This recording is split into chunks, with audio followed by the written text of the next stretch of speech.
आधे घंटे के इंतजार के बाद वो आए थे और अब ऐसी सधी आवाज़ में शिष्टता के साथ पूछ रहे थे जैसे वो कोई समस्या लेकर आई फरियादी हो।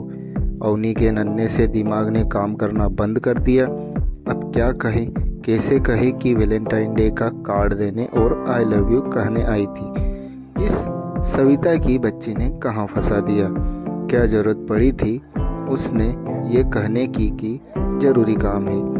उसकी पलकें झुक गई, कपिल आरक्त हो गए और शब्द अधेरों में अटक गए। आपको जो कहना हो बेझिझक कहिए, आप मुझ पर भरोसा कर सकती है। इस प्रोत्साहन के बाद तो ज़रूरी लगने वाली बात कहना और ज़रूरी हो गया। जी वो मेरी परीक्षाएं शादी के बाद पढ़ी तो ओह ठीक है, मैं आपकी सुविधा का पूरा ध्यान रखूँगा। और कोई समस्या, अपनी होने वाली पत्नी से ऐसे बात कर रहा है जैसे पापा अपने विद्यार्थी से बात करते हैं। अवनी के लिए इस कुछ अधिक ही शिष्ट और औपचारिक वार्तालाप के बाद वहाँ रुकना असह्य हो गया। जी धन्यवाद, मैं चलती हूँ। नमस्ते कहते हुए वो मुड़ गई और लगभग दौड़ते हुए अपनी सखियों के बीच जाकर ही दम लिया। घर लौटने के बाद, ऑटो में लदने के बाद ठिठोली करती सखियों को ये छोटी सी कथित रोमांटिक मुलाकात उनके आग्रह पर सशब्द सुनाई तो सबने सिर पीट लिया। निहार रात भर इस बेचैनी में सो न सकी कि क्या शादी से पहले एक प्रेम प्रेमिका की तरह बंधनों में मर्यादाओं के बंधे बेबस प्रेमी युगल की आतुर बातचीत और शैक्षणिक स्पर्श उनके नसीब में है ही नहीं, जिसके बारे में सखी और भाभियाँ बताती रही कि उनके वक्त ठहर जाता है और धरती अंतरिक्ष लगने लगती है। संयुक्त परिवार की सबसे छोटी संतान अवनी बचपन से ही बड़ी बहनों और दादी बाबा की आज्ञाकारी गुड़िया ही रही थी। उसे दुलार भी सबसे ज़्यादा मिला था और कुछ गलत होने पर बचपन के ताने भी। अपने दिमाग से ज़्यादा उसे दूसरों के दिमाग पर भरोसा होता था। हर काम पूछ कर करना और गलती होने पर डरना उसकी आदत थी। पहली बार सखियों के कहने में आकर मन की आकुलता ने उसे समझा बुझाकर बिना किसी से पूछे अंबर से मिलने की पहल करने को मनाया था। पर कहीं उसने अंबर से शादी करने के लिए हाँ करने गलती तो नहीं कर दी, पर हाँ न करती तो करती भी क्या। पापा की क्या हालत हो गई थी। मांगलिक होने के कारण उसकी शादी के लिए लड़का ढूंढते ढूंढते पापा थक गए थे। एक बार जब शादी तय हुई तो लड़के वालों ने सगाई वाले दिन ही अपने यहाँ हुई एक मौत का दोष उनके नक्षत्रों को देकर शादी के लिए मना कर दिया था और पापा तनाव व निराशा में अपने दोस्त अंबर के आगे हाथ जोड़कर रो पड़े थे। अंबर अपने माता पिता के देहांत के बाद छोटी आयु से ही परिवार की जिम्मेदारियां संभालते रहे थे। फिर रोज आरंभ कर दिया, इसलिए अब तक शादी नहीं की थी। तो वे पापा से बहुत छोटे थे, पर पापा से उनका मानसिक स्तर इतना मिलता था कि मित्रता घनी थी। वे पहले तो स्वयं और अवनी की उम्र के 15 वर्ष के अंतर के कारण झिझके, पर अपने दोस्त की जिद के आगे झुक गए। जब अवनी के सामने ये प्रस्ताव आया तो वो हतप्रभ रह गई, और जब दादी ने समझाया कि उम्र में अधिक अंतर होने पर पुरुष पत्नी को अत्यधिक प्यार करता है, तो उसने उन्हीं में अपने सपनों के राजकुमार की तलाश शुरू कर दी। आखिर हर लड़की के कुंवारे मन की तरह अवनी के मन में पति के रूप में दीवानगी की हद तक चाहने वाला प्रेमी पाने की लालसा हर लालसा से बड़ी थी। पर शादी के बाद उसने अंबर में सपनों के राजकुमार जैसा कुछ न पाया। हालांकि कमी किसी चीज़ की न थी। घर का काम करने के लिए नौकर थे। वो कुछ भी खरीदने के लिए कहे या कहीं जाने को अंबर कभी मना नहीं करते थे, लेकिन ऊंचे प्रशासनिक अधिकारी होने के कारण व्यस्त बहुत रहते थे। सुबह उनके उठने से पहले ही मिलने वालों की पंक्ति लग जाती। रात भी देर तक वे लोगों की समस्याएं सुनते सुलझाते रहते। उनका स्वभाव इतना अच्छा था कि उन्हें सब साधु कहते थे, पर अवनी के लिए इस साधु प्रकृति के पुरुष के साथ सामंजस्य बैठाना किसी परीक्षा से कम न था। उसके कोरे कुंवारे मन में एक नीले प्यार को देने और पाने की जितनी पिपासा थी, अंबर में उतनी ही निर्लिप्तता। वो अहड़ किशोरावस्था की उन्मुक्त उमंगों और जीवंतता थी, तो अंबर धीर गंभीर सांचे में ढली शालीनता व कर्तव्यनिष्ठता की प्रतिमूर्ति। वे जब उनके साथ होते भी तो भी मोबाइल सोत बना रहता। जब जब नेहा ने उनसे कहा कि मुझे आपसे कुछ कहना है, तब तब वे मोबाइल रखकर उसी शिष्ट स्वर में हाव भाव के साथ बोलते। ऐसे में प्यार मोहब्बत के शब्द अवनी के गले में ही अटक कर रह जाते। वो तरह तरह के व्यंजन बनाती, अनुपम श्रृंगार के साथ शयन कक्ष सजाती, हर समय इठलाती बतियाती अंबर के आगे पीछे घूमती और तरह तरह से प्यार जताते हुए प्रशंसा के दो बोल सुनने को तरसती रहती। मगर अंबर में तो जैसे बस देने का ही भाव था। यहाँ तक कि सामीप्य के उन अंतरिम क्षणों में भी लगता कि वो बस देने ही आए हैं। अवनी बेचैन रहती थी, कभी तो अंबर खुद से कोई इच्छा जाहिर करे, कभी तो शरीर सुख देने के नहीं पाने की पिपासा और आकुलता के साथ उसके समीप आए, उसकी किसी बात पर खुश होकर उसे आलिंगन और यूं कस के कि वो उनका चाव है। उसने सखियों के साथ समस्या बांटी। उन्होंने कुछ समाधान कानों में फुसफुसा कर उस रात उनके शयन कक्ष में आने की आहट पाते ही वो करवट बदलकर दम साध कर लेट गई, तो वे चुपचाप सो गए।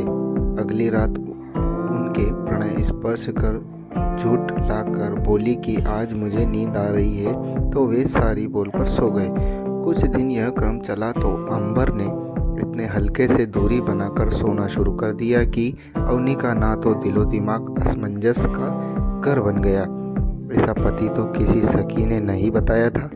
कोई मानता था तो कोई अधिकार जताता था और इसी बहाने आई लव यू कहने सुनने का अवसर मिल जाता। लेकिन इसके छोटे से दिमाग के सामान्य ज्ञान के अनुसार ऐसा पुरुष तो हो ही नहीं सकता था जो शादी के मात्र कुछ महीनों बाद बगल में अस्त व्यस्त वस्त्रों में लेटी इतनी खूबसूरत पत्नी से यूं दूरी बनाकर सो सकता हो, वो भी इतने दिनों तक। कहीं अंबर उससे नाराज तो नहीं, ये जानने के लिए एक दिन स्वयं ही नारी सुलभ लज्जा त्यागी और पाया कि वो नाराज नहीं थे, बस उसे उसकी इच्छा के विरुद्ध तंग नहीं करना चाहते थे। उसके बाद से यही नियम सा बन गया। वे तभी उसके करीब आते जब वो पहल करती। उनसे प्यार का इजहार करवाने का ये दाव भी उल्टा पड़ चुका था। तभी AM का परीक्षा फल आ गया और अंबर ने बिल्कुल पापा के अंदाज में पूछा, अब आगे क्या करना है? हे भगवान, स्नातक के बाद अब क्या पढ़ना चाहते हैं ये? क्या ये पढ़ाई अब भी पीछा न छोड़ेगी? मन ही मन सोचकर कुड़ गई अवनी जब 2 दिन में तीसरी बार अंबर ने वही प्रश्न दोहराया, तो फिर कुछ बोलना जरूरी हो गया था। जी, मैं कोई तकनीकी शिक्षा लेना चाहूँगी। मुझे घर सजाने का बहुत शौक है। वेरी गुड, बिल्कुल पापा के ही अंदाज में उत्तर मिल गया और इंजीनियरिंग डिजाइनिंग के कोर्स में प्रवेश दिलवा दिया गया। बड़े ही सपाट ढंग से ये भी बता दिया गया कि जब तक वो आत्मनिर्भर नहीं हो जाती, बच्चों का दायित्व नहीं उठाया जाएगा। कॉलेज के छोड़ने ले जाने के लिए कार ड्राइवर नियुक्त हो गए। चुलबुली अवनी के अंतर्स के पिछंडे में बंद ख्वाहिशों को कॉलेज में जाकर नए पंख मिल गए। कई साथियों का एक समूह बना जिसमें लड़के और लड़कियों बराबर थे। कैंटीन में मस्ती, कभी कैफे ड्रिंक तो कभी शॉपिंग मॉल उनकी दिनचर्या का हिस्सा थे। जब वो अवनी के साथ चलने को कहते तो उनका मन तो बहुत होता, पर अंबर से पूछे बिना उसकी कहीं जाने की हिम्मत न थी। इसलिए हर बार उनसे फ़ोन करके पूछती तो कार्यालय में काम करते करते हर बार फ़ोन पर हाँ कर देते। भोली और बातूनी अवनी के दिल में वैसे भी कोई बात टिकती न थी। एक बार हंसी हंसी में अपनी नई सहेलियों से अंबर की निर्लिप्तता का जिक्र किया तो उन्होंने बिल्कुल नया और नायाब नुस्खा सुझाया। उन्हें पुरुष मित्र की बातों से चलाने का, बस फिर क्या था, काम शुरू हो गया। सबसे हंसमुख साथी निदान का जिक्र रोज अंबर से किया जाने लगा। कॉलेज में जब उसका समूह हंसकर सेल्फी ले रहा था तो वो जानबूझकर निदान से खट खट खड़ी होती। घर पर भी जब सबको बुलाया जाता तो निदान को बेस्ट फ्रेंड कहकर अंबर से मिलाया।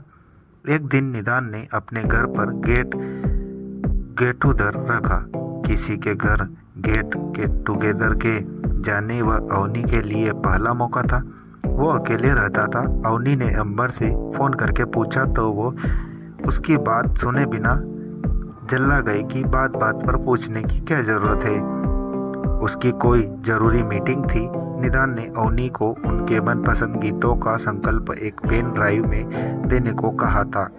वापसी में सब लोग निकलने लगे तो उसने अवनी को पेन ड्राइव ढूंढने के लिए रोक लिया और एकांत मिलते ही अवनी को बाहों में कस लिया।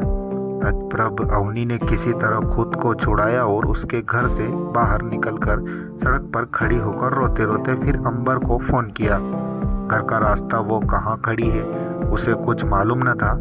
अंबर उसका मोबाइल लोकेट करके उसे लेने पहुँचे तो वे सिसक रो पड़ी। अगर आज कुछ हो जाता तो मैं आत्महत्या कर लेती। अवनी के मुंह से शब्द कम निकल रहे थे और रुलाई हिचकिचाई ज़्यादा। अब बस भी करो, हद होती है बेवकूफ़ी की। खैर छोड़ो, मुझे ज़रूरी मीटिंग के लिए दूसरे शहर के लिए अभी निकलना है। 2 दिन बाद लौटूंगा। अंबर ने पहली बार उससे झिझड़ बात की। वो भी भीतर तक समझ गई। उसे लगा प्यार पाना तो दूर, अब तो उसका अच्छा व्यवहार भी उससे छिन गया। उसकी तो जिंदगी ही बेकार हो गई। वो आंगन में ही जमीन पर बैठ गई और वहीं बैठी रही। उसका ग्लानि से आरक्त चेहरा पूरी तरह झुका हुआ था। पलकों में जैसे बांध तोड़ने के आतुर सैलाब था। शाम होने लगी थी तभी अंबर के कोमल स्वर कान में पड़े। अंदर नहीं चलना है। अवनी के आश्चर्य का ठिकाना न रहा। अब तो तुम्हारे आत्महत्या करने वाले शब्द कानों में गूंज रहे थे। तुम्हें झिड़कने की ग्लानि भी थी।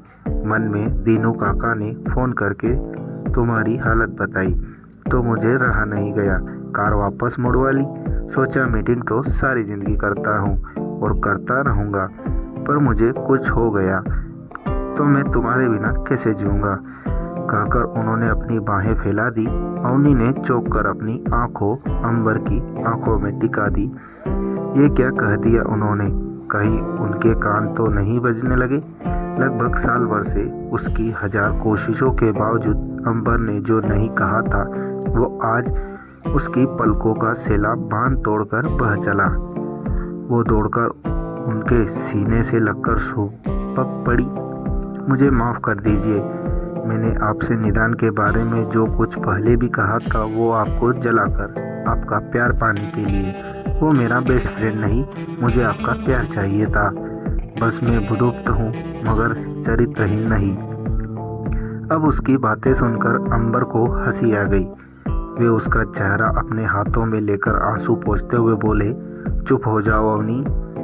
तुमने कहाँ जाने से पहले मुझसे फ़ोन करके पूछा ना तो चाहा था। तुमने सोच भी कैसे लिया कि मैं तुम्हें चरित्रहीन समझूंगा।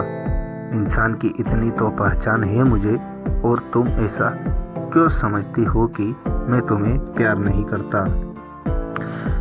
तभी दीनू काका ने दरवाज़ा खटखटाया और उनकी इजाज़त लेकर काफ़ी रख गए। अंबर ने उसके हाथ में कॉफ़ी का मग देखकर एक मग खुद उठा लिया। बोलो अवनी, तुम्हारी कौन सी चाह मैंने पूरी नहीं की जो तुम्हें ऐसा लगा? दोबारा वही सदी हुई आवाज़। अवनी चुप, क्या समझाए, कैसे समझाए? अंबर फिर अपने प्रशासनिक अधिकारी वाले खोल में आ गए थे। फिर से वही माहौल बन गया था जो उसे फरियाद लेकर आया कोई छोटा अधिकारी होने का बोध कराता था, और उसके शब्द जबान का साथ छोड़ देते थे। लेकिन तभी उसे लगा कि आज अगर वो झिझक गई, लजा गई तो ये अवसर जीवन में दोबारा नहीं मिलेगा। उसने धीरे धीरे बोलना शुरू किया। आपने मेरी हर चाहत पूरी की, मगर मुश्किल तो यह है कि मुझसे कभी कुछ चाहा ही नहीं। जब कोई हम पर अधिकार समझता है, जब कोई हमारे सामीप्य से खुश और दूर जाने से दुखी होता है, हमारे छीनने के एहसास से डरता है, तब हम समझते हैं कि वो हमें प्यार करता है। प्यार वो है जो हमें किसी की नज़रों में दुनिया का सबसे महत्वपूर्ण व्यक्ति होने का एहसास कराता है। मैं आपके करीब आना चाहूँ तो आपके कह सकती हूँ, मगर आपके मन में मेरे करीब आने की ललक हो ये कहने की थोड़ी है। इसलिए मैं कितनी तरह से श्रृंगार करके, लेकिन कभी लगा नहीं कि मेरे रूप ने, प्यार ने, गुणों ने आपको मुग्ध किया है, सुकून दिया है। क्या मैं आपको सुंदर नहीं लगती, आपके योग्य नहीं लगती? कहते हुए अवनी ने अपनी निश्चल निगाहें सीधी अंबर की आंखों पर टिका दी तो उनका सामना जीवन के सबसे सुंदर सच से हुआ, जो काम जमाने के बताए कई आड़े तिरछे उपाय नहीं कर सकते थे। वो दिल से कहीं गई सीधी सच्ची बातें ने कह दिया था। निष्प्रहता का आवरण पिघलाकर व्याकुलता और प्रेम के ढेर सारे कोमल भाव अंबर के चेहरे पर प्रकट हो गए थे। नहीं नहीं अवनी, ऐसा नहीं है, बल्कि अंबर ने एक आकुल उमंग के साथ उसका चेहरा अपने सीने पर रखकर अपनी बाहों का घेरा उसके गिर्द कस दिया, फिर अपनी बातें आगे बढ़ाई।